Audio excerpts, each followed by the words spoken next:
예, 2020년 12월 6일 아침인데요. 예, 7번째 강의, 제가, 설명을 해볼까 합니다. 그래서, 조선 전기에 이제 우리가 춘추대의 존화양의의 이제 중화를 존숭하고 오랑캐를 물리칠 것. 도학적 의리와 가장 큰 과제는 정통과 이단을 구별하는데 이단을 배척하고 중화와 오랑캐를 가려서 중화문화를 수호하는 것이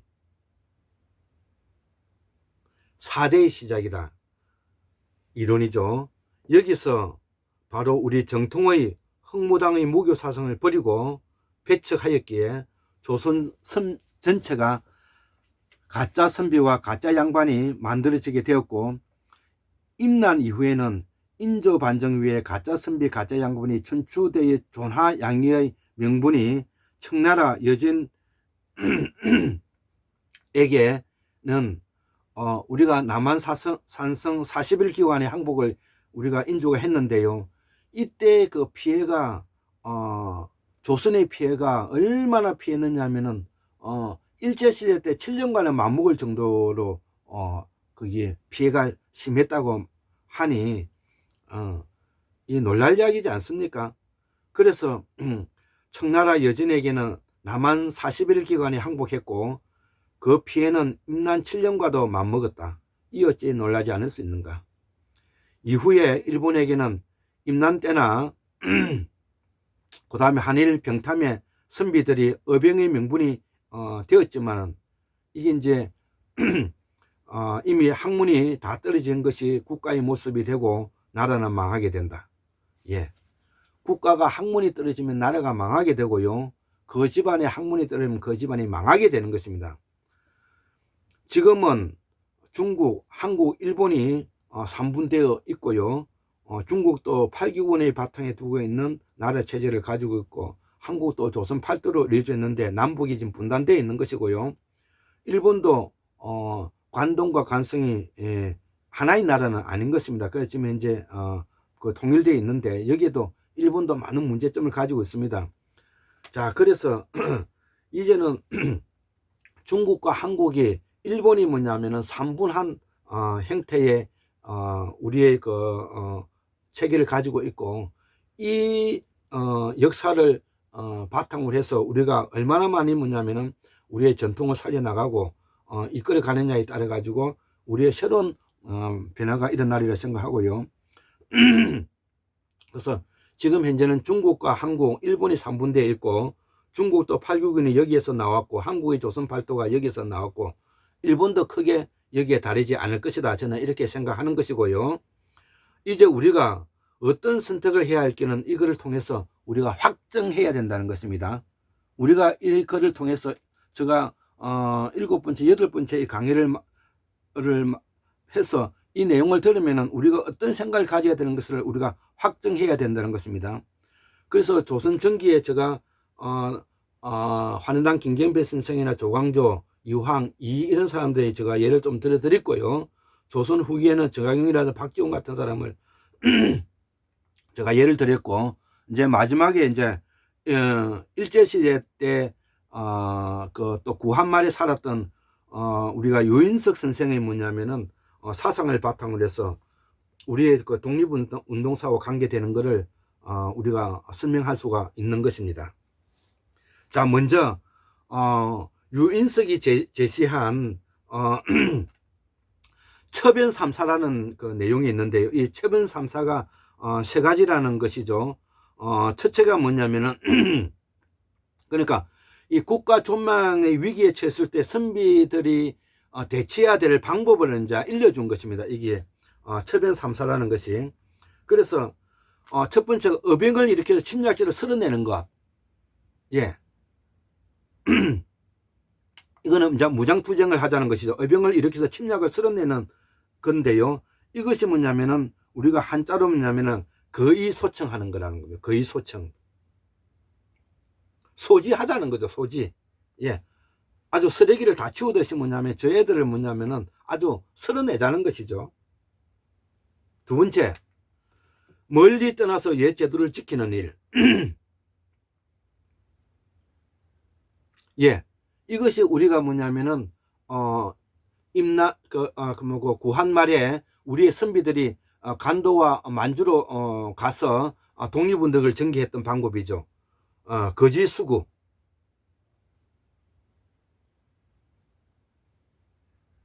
세 번째, 죽음으로써 지주를 온전하게 하는 일. 죽음으로써 이거를 뭐냐면 씻는 일이죠. 이것이 뭐냐면은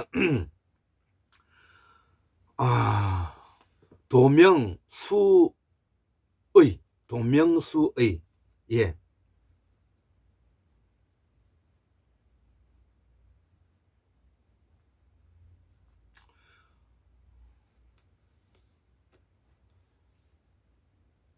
내천 황현 선생이라든지 이런 분들이죠. 예. 목숨을 끊어서 뭐냐면은 지조를 지키는 일. 이거를 제시한 사람이 이제 그 고흥유 씨로서 춘천 사람인데요. 이 강원도 춘천 사람에도 이러한 뭐냐 훌륭한 인재들이 있다는 것을 우리가 발굴해서 이거를 전통으로 세워 나가야 되는 우리가 그 팔도인으로서 뭐냐면은 우리 지방 자치를 확실히 하는 것도 저는 여기에 들어가 있다고 생각하는데요. 이분이 1896년대 제천의 의병장으로 등장해서 위정척서와 조낭양의를 뭐냐면은 대표적으로 내세웠던 인물인데요. 이 내용을 우리의 전통사상과 구분해서 우리가 같이 그 연구해 봐야 된다는 부분을 제가 설명하고자 하는 것이고요. 유인석 선생의 뭐냐면은 호는 암이다.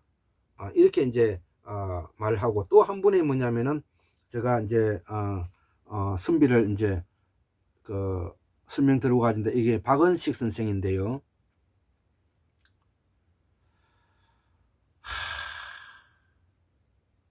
예.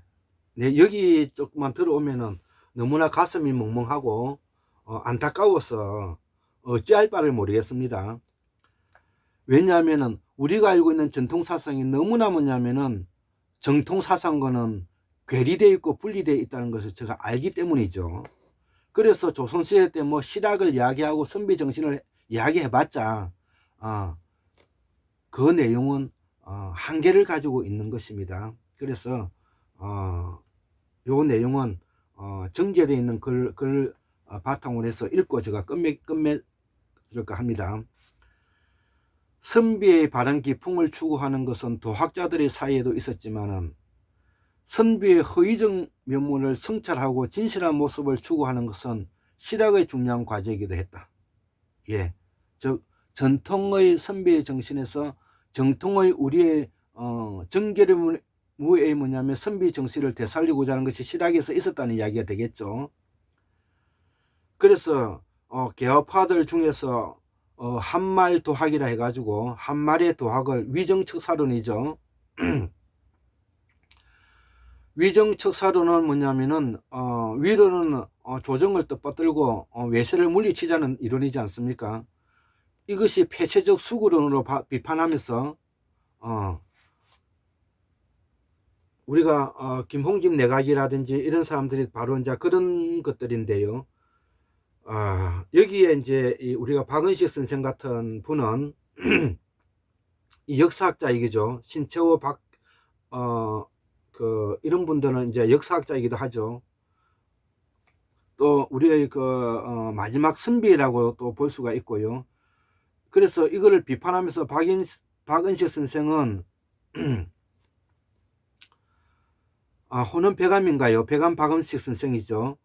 같은 애국 계몽 사상가는 옛날 책만 연구하고 새이치를 연구하지 않으며 공허한 의리를 논하고 경계를 강구하지 않는 고루한 유린가를 개명한 시대는 큰 장애물이라 비판하였다.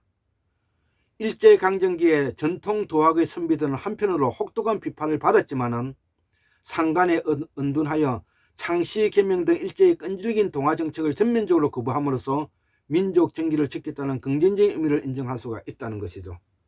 예. 그러나 이들의 강인한 지주는 존중될 수 있지만은 이미 새로운 시대의 지도적 기능을 상실한 부분은 비판받아야 하지만 고려 역사 이래 우리들이 자주적 정신원을 배척하는 것은 없어야 한다. 예, 이건 제가 쓴 글인데요.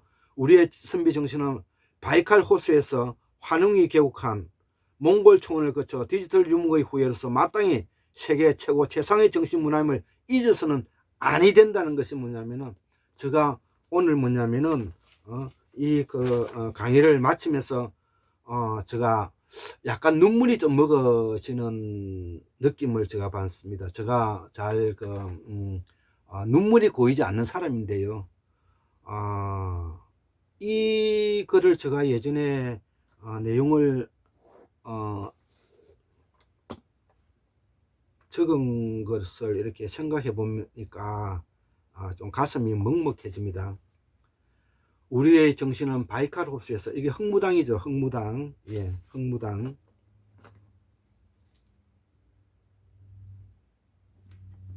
환웅이 개국한 이후에, 예, 배달 환웅이 개국한 이후에 몽골 총원을 거쳐 현재의 디지털 유목의 후예로서 마땅히 세계 최고 최상의 정신 문화를 잊어서는 안 된다.